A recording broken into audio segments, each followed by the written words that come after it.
Welcome to The Appleseed, the storytelling podcast from BYU Radio, where your family can gather for great stories from great storytellers in every episode. Stories bring us together, and we hope the stories on the show will spark memories and thoughts that you can share with the people you love. I'm your host, Sam Payne. Did you ever dream you could fly? I've had dreams like that. I'm not a terrific flyer in those dreams, if you want to know. Not graceful or skilled, really. My takeoffs are pretty funny. My landings, real nail-biters. And I never can stay in the air for very long. But I'm flying. And we're going to start today with a story of another flyer of sorts. Kind of an unlikely flyer, to be honest. But man, he wants to fly so bad. And he figures out a way to do it with a little help from a couple of pals. The story is called Turtle Wants to Fly. And it's told for you by our friend Lyn Ford. Here's Lyn.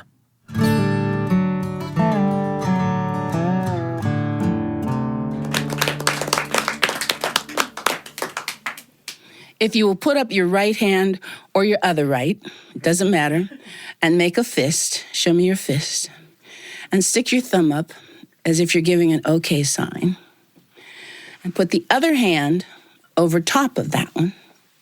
That's Turtle in sign language. And Turtle can draw his head into his shell.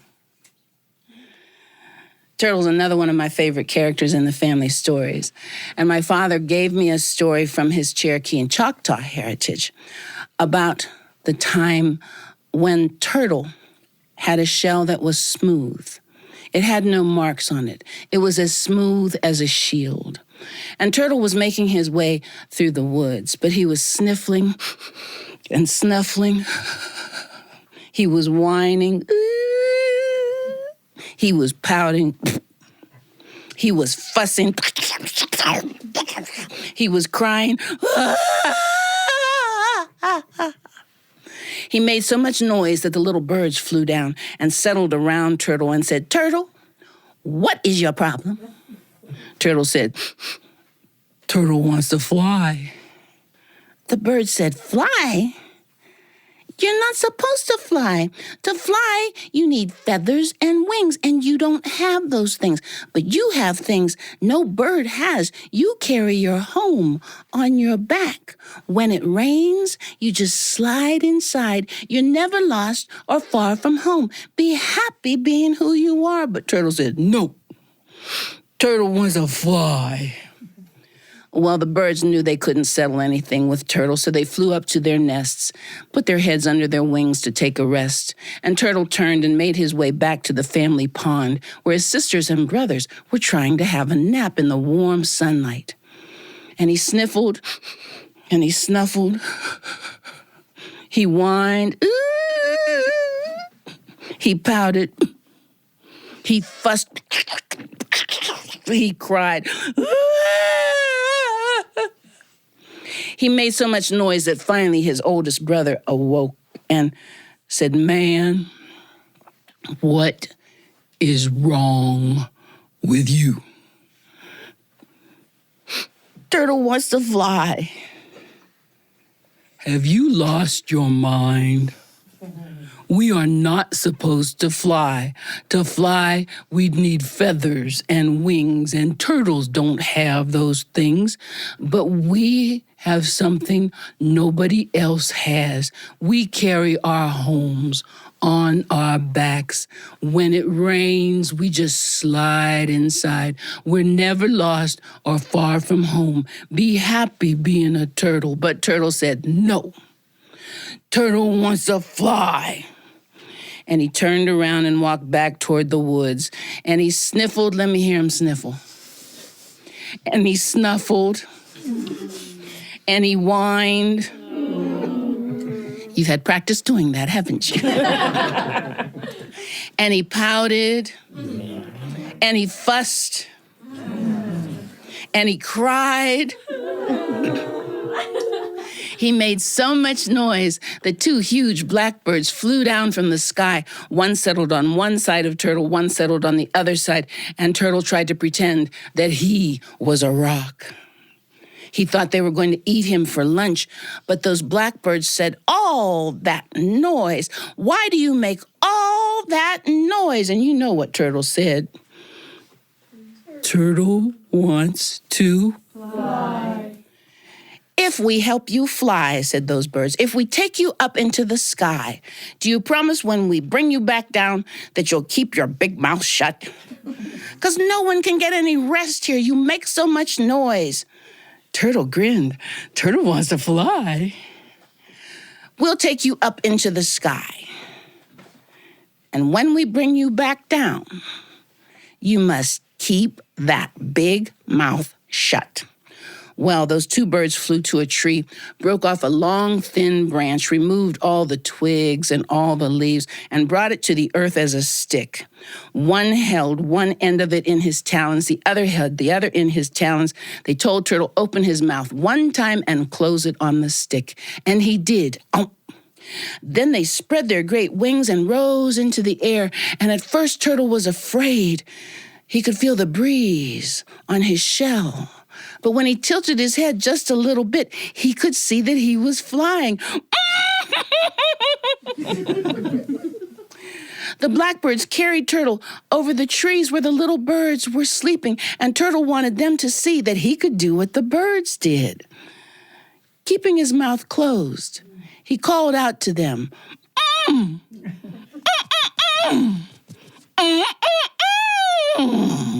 but none of them looked up. The blackbirds carried Turtle over his family's pond, and Turtle wanted his whole family to see that he could do what no other turtle could do. He tilted his head so he could see their expressions as they noticed, and he called out to them,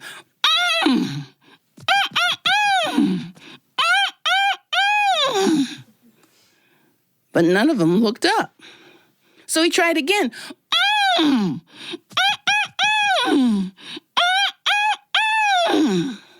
But they didn't push their heads out of their shells, and Turtle wanted them to see what he could do. So he opened his mouth and he called out. I said, "Hey, look at me. I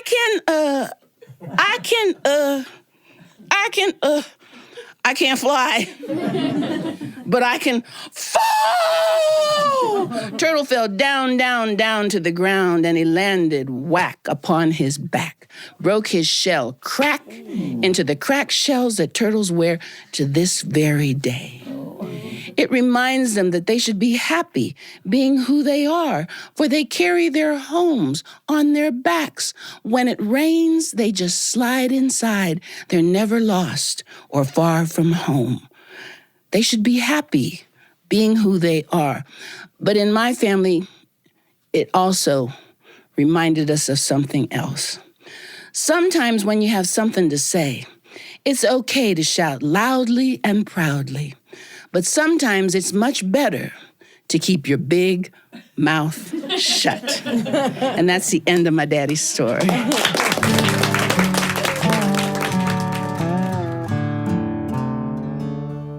That was Lyn Ford with Turtle Wants to Fly. I can't be too hard on old Turtle, to tell you the truth. Sometimes I've opened my own mouth when I ought to have kept it closed. That's a lesson I learn over and over again, especially maybe as a dad. And I have to be careful how I say that, because a dad ought to say things, right? It's part of a dad's job to teach things to his kids, to explain things about what he knows and what he thinks and what he believes and what he loves and what he has learned about the world. And for sure, with all due respect for the power of actions as the best and most effective teacher, words are also a pretty good tool for that. So dads should say stuff. That's what I think. They shouldn't just keep their mouths shut. It's just that perhaps their mouths shouldn't be the first thing they open. I remember picking my son up from school one time, and he'd had a bad day, and every part of my whole soul wanted to rush in and fill him up with words, all the words I knew, words to comfort him and counsel him and teach him and correct him. But somehow, by the grace of God, I didn't open my mouth right away. I opened my ears. And my son filled me up with words. Words about what he thought and believed and loved and feared. Words about what was going on inside him. And those words kept coming. That day, it went on. And finally, after a long time, it was my turn. And I said a few things, and those things were maybe better than most of the things I've said as a dad, because they were informed by so much. Because I had listened first. My heart was, I think, in the right place when it came time to open my mouth. What did we talk about? Well, that really is between him and me, I guess. But the lesson is for everyone.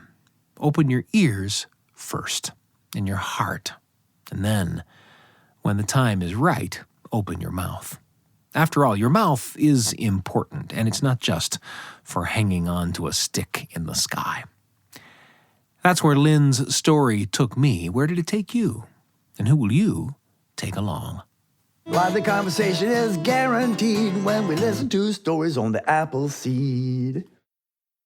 Hi, I'm Sam, and I want to let you know about a podcast that I think you're really going to love, especially if you are tired of feeling overwhelmed by conflict in your life. We all experience it, and we all need to learn the skills to confidently handle conflicts. And that's what this podcast is about. It's called Conflict Coach with Dr. Emily Taylor. It's a podcast from BYUradio. And certified mediator Dr. Emily Taylor coaches real people through real conflicts in their lives in every episode. Conflict Coach with Dr. Emily Taylor gives you strategies to find the root of a conflict, identify solutions, and create positive change. It's not just about listening to the conflicts explored on the podcast. It's about learning the skills yourself to deal with the conflicts in your life. Tune in to Conflict Coach with Dr. Emily Taylor on BYU Radio or wherever you get your podcasts.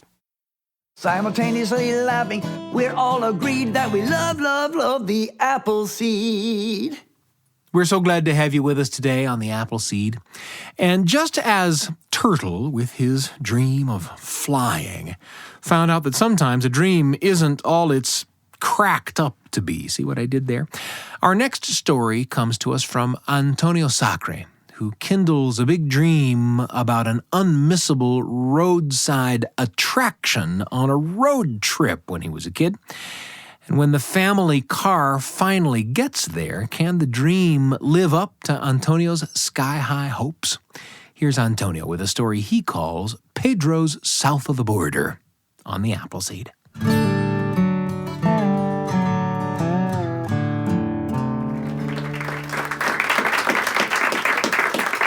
My father comes from Cuba. He came from Havana, Cuba, and settled in Miami with all the other Cubans in Little Havana in Miami. Somehow he ended up in Boston, Massachusetts, where he met my Boston Irish-American mother. And the two got married. And so I am the son of a Cuban man and an Irish-American woman, or like one of my friends calls me, a leprechaun. And I was born, and on my very first birthday, my mom gave birth to twins. So I've never had my own birthday. There's three of us. We all have the exact same birthday. And I'm 1 year older. And for a few years, it looked like we were triplets. And that's what my mom had to deal with. Well, we would get in the car, in that Volare station wagon I'd mentioned earlier, and we would go on road trips. How many of you remember road trips? I was on a plane this morning, and there was a very fussy child who the mom was able to give an iPad to, and she was totally fine after that. And I was grateful for that technology. And I know that my mom would have done anything to have something like that to make us quiet back in the day. Because what would happen in our car rides is we would have to invent games to keep us occupied. And you may remember some of these games. We would leave Delaware, where we ended up living, and we would go 7 hours north to the Boston Irish family. 7 hours with young kids in the car is a long time. And sometimes we would go the other direction. 19 hours in the car to Miami, Florida. Now, I am much older than some of you here and probably about as old as some other people here. When I was a kid, we had no iPads. We had no iPhones. We had no CD players. We didn't have a cassette player. We only had an AM radio in the car. I know you all know AM radios. Do you remember the old school AM radios with the red dial that you would turn and you would roll in on a station? You would have to tune it to the left, to the right, and you'd get a station for as long as the antenna lasted, which if you were traveling was sometimes 30 minutes, sometimes 60 minutes, and the station would fade, and you would have to literally go through silence on the radio. Can you imagine a kid today having nothing to listen to? How many millions of songs can they hear on their devices? Back then, there would literally be 3 stations on the radio and only one that we all could agree on. So the first half hour of the trip, we would settle in on that one station that made the 3 boys in the back and the 2 parents up front happy. Well, when that station started to fade, my mom had to invent games to play. We played I Spy. You've probably played I Spy. We started to play the license plate game. Do you remember the license plate game? Lots of different ways to play it. When we were younger, it was just recognizing the numbers and try to recognize them in order from 1 to 9 and backwards from 9 to 1. And then when we got a little bit older, adding the numbers on the license plates. And as we got older, multiplying the numbers on the license plates. And then the square roots of the numbers on the license plates. And then it became geography. Where is that state in relation to we are? West of here or north of here or south of here? On the East Coast, it was all of that. There was no states east of us. And then we would try to make up words from the letters on the license plates. And what was the capital of those states?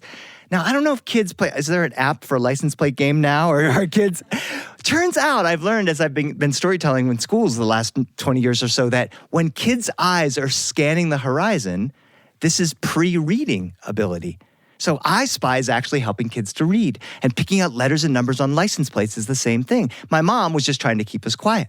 So the license plate game worked for about another 30 minutes or so, and then we would get into the fields south of Delaware, the farm fields. And my mom invented, and you may know this game, maybe you don't, the counting cows game.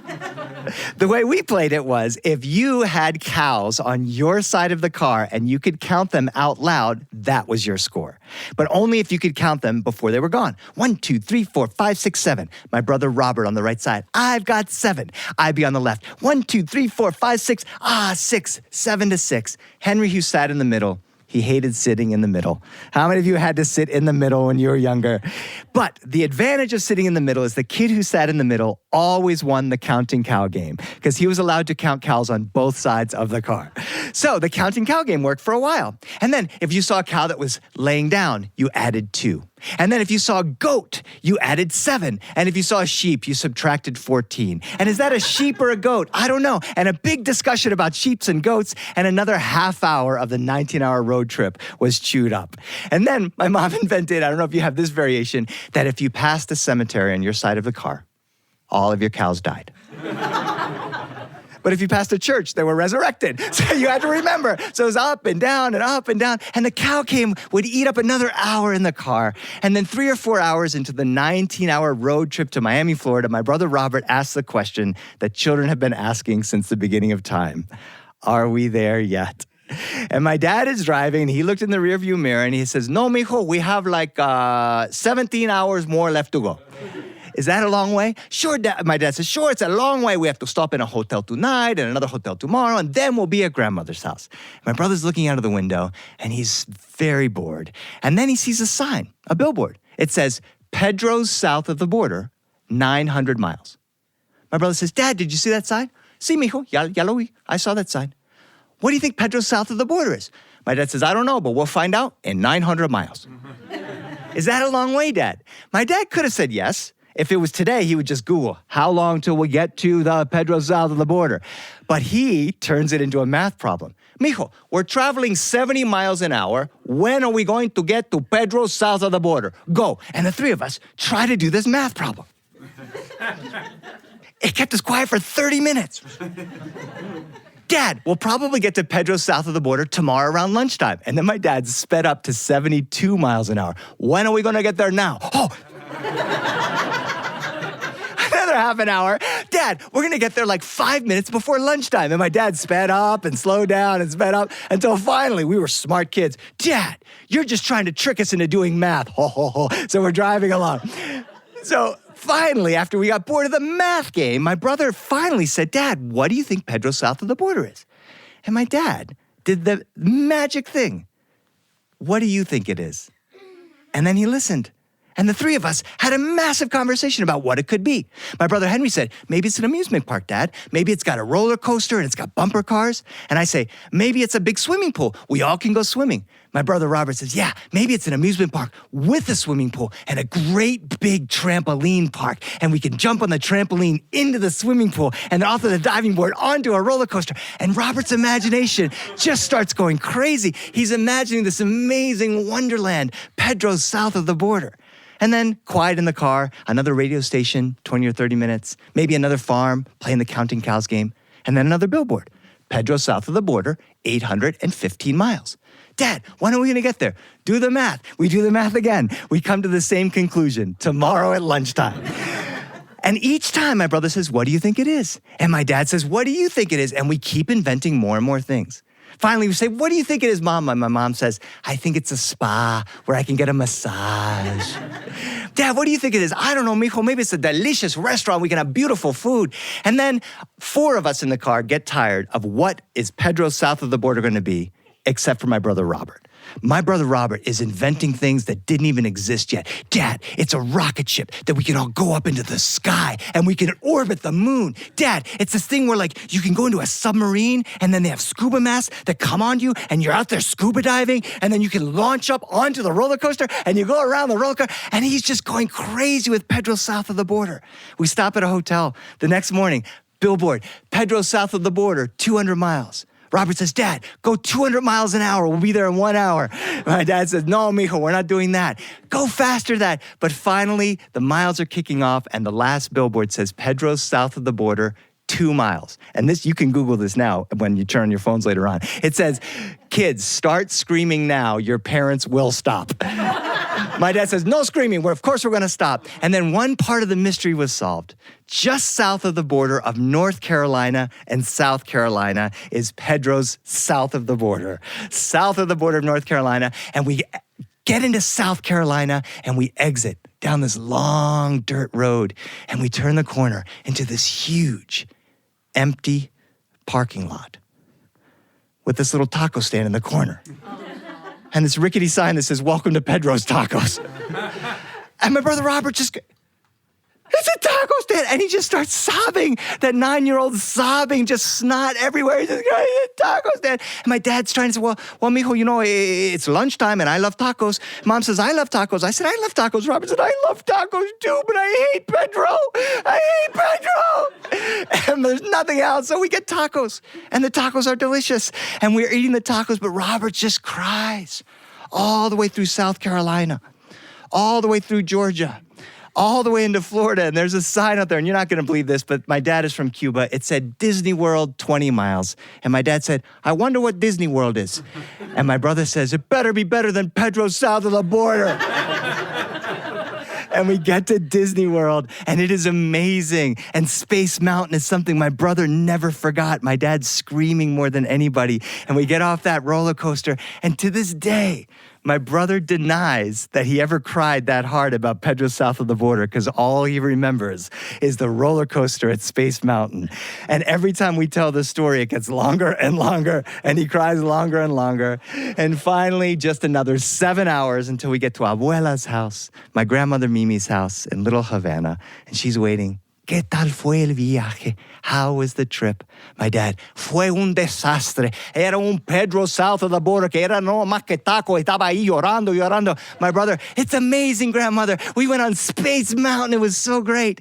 And we had that meal that I can think of every time, the smell of it and the sound of the pressure cooker in the kitchen, the little hat dancing on the pot.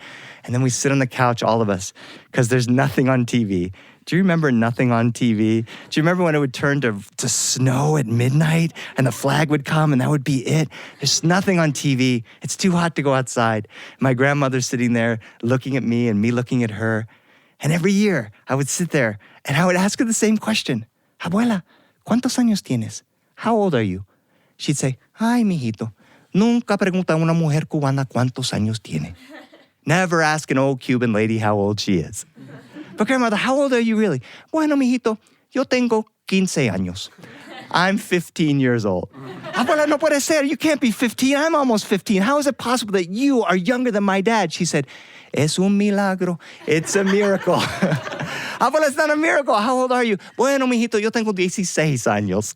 And she would go through each age, one over the other, all the way up. I would ask this. It was just nothing else to do but play this game. How old are you really? I'm 16. How old are you really? I'm 17. And we kept going and climbing through the ages until she got into the 60s and the 70s.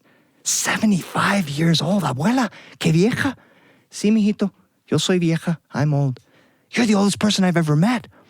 Sí, mijito. Yo soy muy vieja. I've never met anybody. Ah, ya, mijo. Está bien. No te preocupes. I know I'm old. It's okay. She said, yo soy tan vieja que yo tengo una pata en la tierra and otro en cascarón de plátano. She said, I'm so old, I've got a foot in the grave and another on a banana peel. She said, I could slip and die any minute. Abuela, that's not funny. No, mijito. Es parte de la vida. It's part of life. We all get old. We all die. Abuela, I don't like this talk. No, mijito, es posible que cualquier momento yo puedo. And her face goes silent. And she holds her breath, but I can see her breathing. But her face is so old and wrinkly, she looks dead. Abuela, I see you breathing. Abuela, that's not funny. And one tiny part of my 12 or 11-year-old brain said, Abuela, ¿te moriste? Did you just die? And without moving her lips, she says, sí. Then how are you speaking? Es un milagro. It's a miracle. And we would play that game over and over and over again. And in that living room was the beginning of my storytelling career. I wish I journaled more of those moments, because some of those moments I journaled, and some of those stories I turned into picture books and stories that I tell on the circuit. And some of those memories are gone. And when my family gets together, we tell those stories of those trips down to that house, past those places. Pedro south of the border now is a huge, amazing thing with roller coasters and all kinds of things. And my grandmother's house is still there. But all of those old people died old and peacefully. And now all we have are their memories.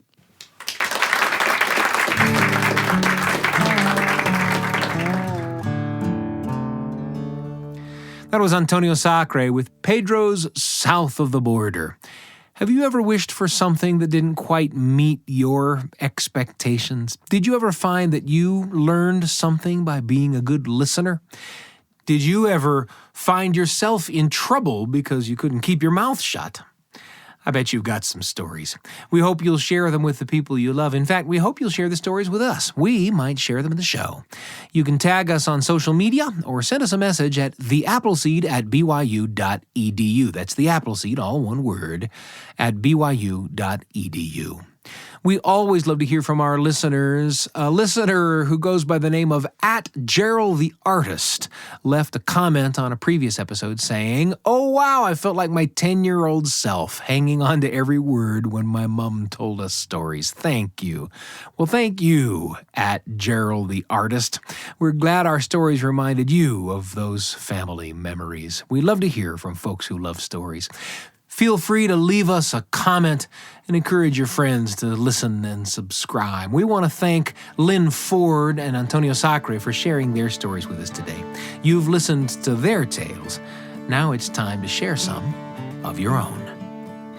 The Appleseed is produced by me, Sam Payne, Wendy Folsom, and Brian Tanner. Assistant producers include Garrett Gunnell, Carrie Griggs, Kay Hendrickson, and Nico Wetzel. And our post team is Trent Reimschussel and DJ Cromarty. We're pleased and proud to be among the many podcasts produced by the BYU Radio family of shows. If you want more great storytelling for the whole family, then search for our companion podcasts, Kaboom for original audio adventures, and Wink, stories for better bedtimes. All our podcasts can be found on YouTube, Spotify, Apple Podcasts, or on the BYU Radio app or at BYUradio.org. Don't forget to subscribe, rate us, leave us a review. That's how the shows grow. I'm Sam Payne, and we can't wait to be with you again on the Appleseed.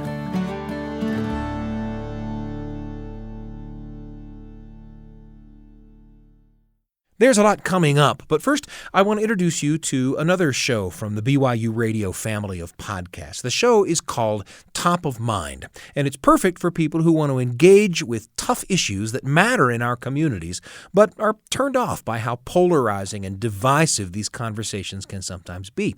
Each week, Top of Mind tackles one tough, important topic.